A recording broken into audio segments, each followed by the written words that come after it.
Bonjour chers amis de Gourmandise TV, ravi de vous retrouver sur la chaîne de toutes les gourmandises. Regardez, je vous propose de déguster tout de suite le fameux crépio aux pommes de la mère Mitraille. Voici tout de suite les ingrédients, une part de moins.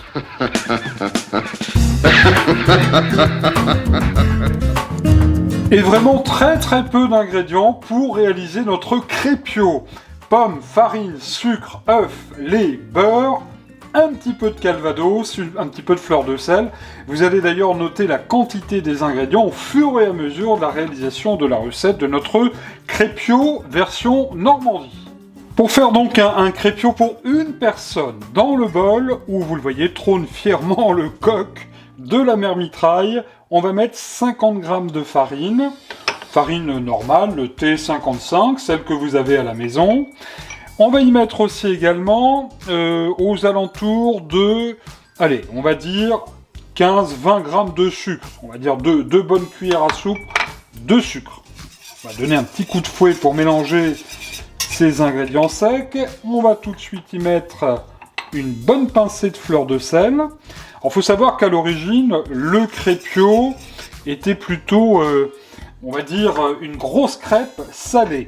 Et originaire du Morvan, de la région du Morvan. Alors, dans ce mélange, nous allons incorporer tout de suite le lait, et petit à petit, on va venir délayer notre farine. Alors, le crépio version normande, qui est aussi appelé également le crapio, le crépia, le grappia, le grappian. Bref, c'était dans le Morvan, mais sachez que cette spécialité tenait autrefois une grande place dans l'alimentation, dans le Morvan justement, où il désignait une grosse crêpe salée qu'on pourrait faire notamment avec du lard. Il paraît que c'est très bon.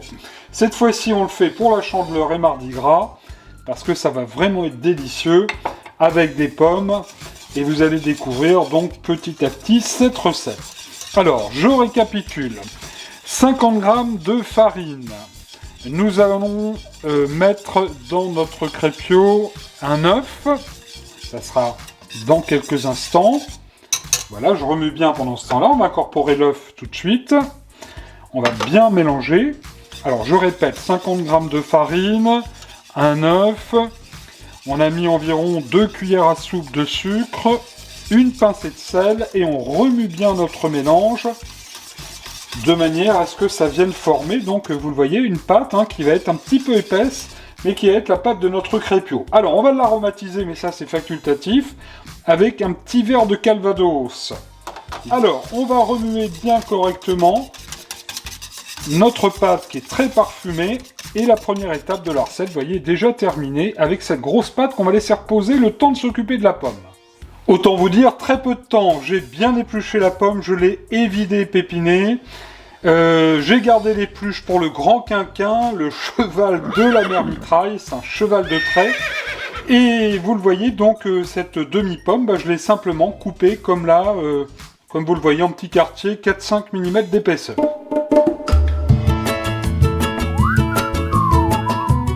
La cuisson à présent, c'est un jeu d'enfant. Dans la poêle, 15-20 g de beurre. On est généreux avec le beurre, on n'est pas à 1 gramme près. Et on va venir donc déposer les pommes.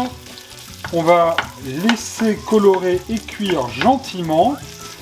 Nous allons y mettre au-dessus le restant du sucre, c'est-à-dire encore environ 15-20 g. Voilà. Et on va laisser tout doucement cuire, bien fondre les pommes et quasiment un petit peu les caraméliser. En prenant soin évidemment de les retourner pour qu'elles soient bien dorées sur chaque face. Voilà, quelques minutes après, vous le voyez, là, les pommes commencent à colorer, on commence à avoir un petit peu de caramel, et aussitôt, on va y verser notre pâte. Voilà. Alors, on garde quand même un feu suffisamment fort, on va répartir un petit peu les pommes de manière à ce qu'elles soient bien enrobées de notre pâte, et notre crépio va cuire comme ça, sur une première face, en baissant un petit peu le feu, donc à feu moyen, on va couvrir et cuisson de notre crépio environ 5-7 minutes. 7 bonnes minutes après, à feu tout doux surtout, il ne s'agit pas de cramer notre crépio. Alors on va contrôler tout de suite la cuisson, déjà ça se détache bien de la poêle. C'est encore fragile, mais à cet instant, nous allons dans une assiette. J'espère que je vais y arriver. On va faire comme ça. Ça sera plus prudent. Retourner le crépio. Voilà, qui a déjà une belle allure. Regardez, c'est déjà bien doré, mais ça n'est pas terminé, car à présent, nous allons remettre une petite noix de beurre dans notre poêle. Voilà, soyons généreux. C'est un crépio normand. Voilà, on va laisser fondre un petit peu le beurre. En même temps, le beurre, ça va apporter bon goût.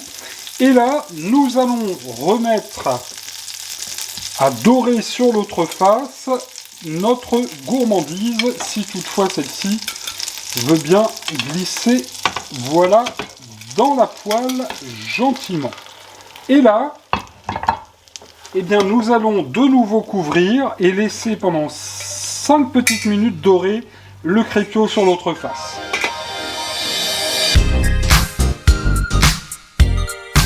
Notre joli crépio est prêt à être dégusté et vous le voyez comme on est gourmand. Au moment de servir, pour que ce soit encore plus joli, eh bien on vient passer un petit peu de pinceau comme ça avec un petit peu de beurre frais et il n'y a plus qu'à se mettre les pieds sous la table. Bon appétit, bon régal sur Gourmandise TV.